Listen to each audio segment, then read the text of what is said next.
Nah, setelah kita kenal apa itu konsolidasi dan gimana sih proses P mengakuisisi S itu, sekarang kayak yang udah dijelasin sebelumnya, P sama S itu sebenarnya merupakan dua entitas yang berbeda, tapi nanti di laporan konsolidasi itu mereka menjadi satu. Nah, karena dua entitas yang berbeda, mereka itu sebenarnya bisa saling bertransaksi satu sama lain. Nah, di sini nanti akan dikenal dengan istilah, ada yang namanya disebut downstream, ada yang disebut dengan upstream. Apa sih bedanya downstream sama upstream? Di contoh yang ini tadi, P itu mengambil alih S, berarti karena P yang mengambil alih S, berarti P itu memiliki S kan? Karena tadi aset-aset S itu udah dihabisin kan, udah dieliminasi, jadi jadinya S itu dimiliki oleh P seperti itu. Nah, jadi bedanya tuh kita lihat dari ini, beda cara pandangnya aja sih. Kalau downstream itu berarti P itu memiliki S, kalau upstream itu S yang dimiliki P. Jadi kita lihat downstream itu dari sisi P-nya. Sedangkan kalau yang upstream itu kita lihat posisinya kita tuh ada di S-nya gitu. Tapi nanti tetap yang nyatat P seperti itu. Nah, yang satu P memiliki S, S dimiliki P, ini kan sebenarnya sama aja kan. Yang berbeda tadi cuman di cara pandangnya aja. Nah, terus bedanya downstream sama upstream itu di mana? Kalau kepemilikannya ini sama-sama intinya P memiliki S. Bedanya itu di sini. Kalau downstream itu transaksi yang dilakukan oleh P ke S. Karena di sini P sebagai pemilik kan. Transaksi P ke S itu disebut downstream. Arahnya ke bawah kan, lebih tinggi. Karena ke bawah disebut downstream. Sedangkan tadi ketika S dimiliki P, S dimiliki sama yang lebih tinggi. Berarti itu kalau upstream itu berarti S ke P. Hubungannya itu di atas. Jadi dari yang kecil transaksi ke yang gede seperti itu. Nah, jadi bedanya downstream sama upstream yang kedua itu. Kalau downstream itu transaksi dari P ke S, kalau upstream itu transaksi dari S ke P.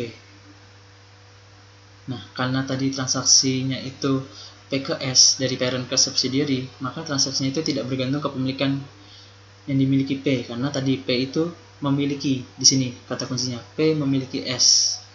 Karena dia merasa memiliki kan, merasa bertanggung jawab secara penuh kan, makanya transaksinya itu diakui secara penuh oleh P, tidak dibagi-bagi transaksinya ke S seperti itu. Jadi segala transaksi dari P ke S itu, investasi in S maupun income from S itu murni diakui P 100%. Jadi tidak ada persentase kepemilikan di sini. Jadi pokoknya semuanya itu dihajar atau diakuin sama P aja. Karena P merasa memiliki S seperti itu. Itu kata kuncinya. Kenapa di sini P memiliki S? Sedangkan sebaliknya di sini, ketika transaksi terjadi dari S ke P, maka transaksinya kan bergantung oleh kepemilikan. Karena S itu dimiliki oleh P. Jadi S itu kan dimiliki oleh P, padahal nggak semua S itu dimiliki sama P. Ada juga S yang dimiliki sama pihak lain, misalkan S sama R, S sama T, seperti itu. Ada pihak-pihak lain yang memiliki S.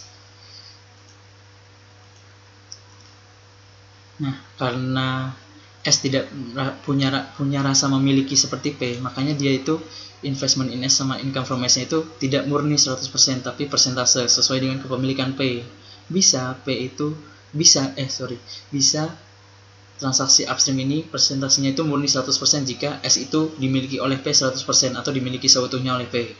Tapi dalam beberapa kondisi itu tidak seperti itu, karena biasanya antara 50 sampai dengan 100 sih, jarang ada yang sampai 100% gitu.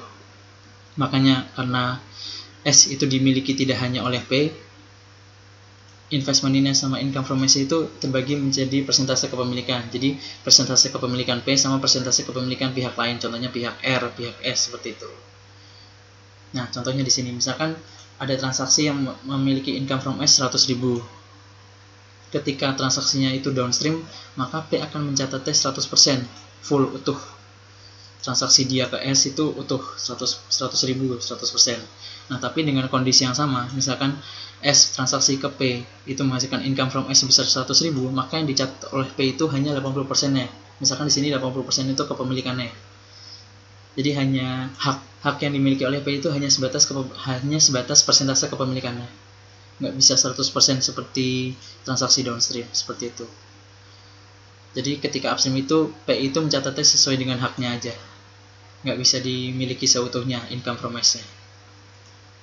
Nah, jadi gitu bedanya downstream sama upstream. Bedanya tuh ada di persentase kepemilikan.